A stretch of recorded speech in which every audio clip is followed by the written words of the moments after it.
Partant du postulat volontairement caricatural que la manière traditionnelle de faire la classe se résume en un cours magistral en classe donné par l'enseignant. À distance, à la maison, les élèves ont les devoirs. Ils sont en situation d'apprentissage mais sans le professeur. En 2007, 2 enseignants de chimie aux États-Unis découvrent le potentiel des vidéos pour engager leurs élèves qui ne pouvaient pas participer au cours dans leurs apprentissages. Se basant sur les travaux d'Eric Mazur, les Flipped Classroom naissent. Elles seront rendues populaires grâce à YouTube par le biais de la Khan Academy en 2011. L'idée classique de la classe inversée est l'inversion de ces deux situations. À distance, l'élève reçoit le cours et fait les exercices en classe. Selon la typologie de Marcel Lebrun, nous avons le type 1 de la classe inversée. Cela peut fonctionner pour certains élèves. Mais pourquoi un cours à distance serait plus motivant qu'un cours en présence ? Reproduire à distance ce que l'on fait en présence n'est pas la solution. Il est nécessaire de modifier sa pédagogie de sorte qu'à distance, on part d'une situation problème, l'élève cherche alors une ou des hypothèses en consultant des ressources mises à sa disposition, les savoirs. En classe, on favorisera les échanges par des travaux de groupe, des situations d'apprentissage. C'est le type 2 des classes inversées selon Marcel Lebrun.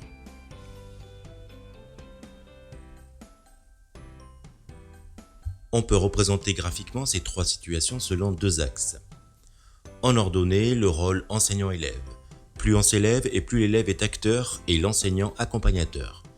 En abscisse, plus on s'éloigne de l'origine, plus les savoirs sont mis à distance et à disposition des élèves. L'enseignement traditionnel se trouve à l'origine du graphique. Pas de mise à distance et l'enseignant transmet le savoir, l'élève le reçoit. Le type 1 de la classe inversée permet une première mise à distance et un changement de rôle de l'enseignant qui devient accompagnateur lors des activités en classe. Le type 2 va encore plus loin.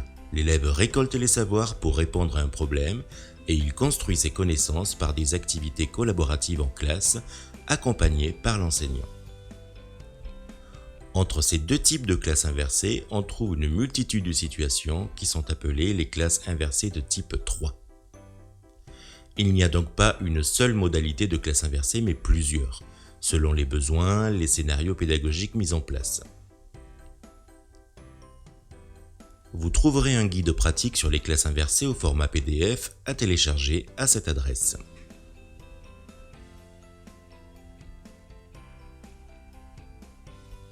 La classe inversée ne remplace pas l'enseignant par une vidéo. Ce n'est pas non plus un cours en ligne.